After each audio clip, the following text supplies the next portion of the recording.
Aba baturage bemeza ko abarozi n'abagizi ba nabi bakoresha imbaraga zidasanzwe bagambiriye kugirira nabi abandi, bakomeje kugirira nabi abantu ndetse bamwe bakasiga ubuzima. Bagakomeza basaba ko hashyirwaho amategeko akakaye ahana bagaragaye mu bikorwa nk'ibyo ngibyo bijyanye n'uburozi. Umwana wanjye yari afite imyaka 5 baramuroga ahinduka uruhinja. Umwana nza kumuvuza arakira mu Kinyarwanda. Ubu yiga mu wa 3 segonderi. Nanjye byigeze kumbaho ku mwana wanjye. Noneho haza umuntu amujugunyira bombo y'icumi ngo akira ngo bunyunguta ko kantu. Haje kugira nko mu masasa bazijoro. Umva nagiye kureba bambyukije bati nyamara arapfuye, nasanze ijisho ririmo kurerembura. Umunyarwanda yaravuze ngo utaraburagwa agira ngo yabucira cyangwa yagira ati amarozi abaho rwose. Bakavuga bati ejo yanyoye inzoga yayihawe na kanaka none byamuviremo gupfa, bagiye kwa muganga mutera urushinge arapfa, kandi uko abaganga bapima bakavura. Nkungu bukera ndi umwana mutoya twigeze kujya kuroba amafi. Umwana twanganaga mugenzi wacu nuko amuha ku kijumba, umwana yarapfuye aziye kijumba.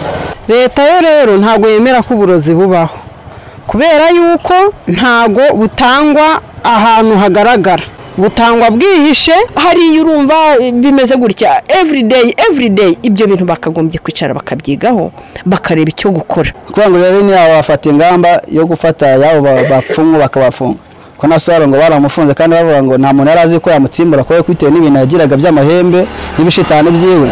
Barimenye bakamenya ko ari byo bagashyiraho iryo tegeko ihana abo ngabo bategera itega bateza amahembe. Ni mu gihe Jacques Nduturende umuvuzi gakondo uzwi nka Matovu we ahamya ko amarozi abaho, ariko akavuga ko nta buryo umuntu yayirinda kuko ngo imbaraga babikora bakoresha zo mu magambo bavugiraho. Amarozi abaho cyane, ndetse hari amarozi umuntu ashobora kuroga kugaburiye. Ubundi icyo bita imbaraga z'ururimi ni imitongero abanyarwanda bifashisha mu gihe bagiye gukora igikorwa runaka cyo kuba bagiye kuroga.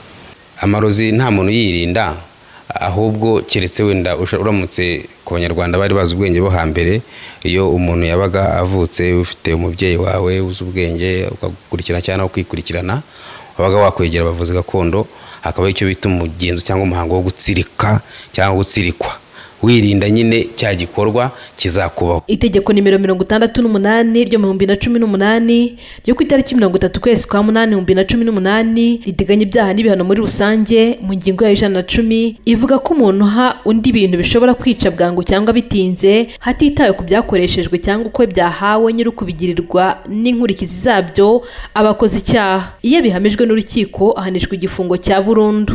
Vestine Umurerwa, Isango Star.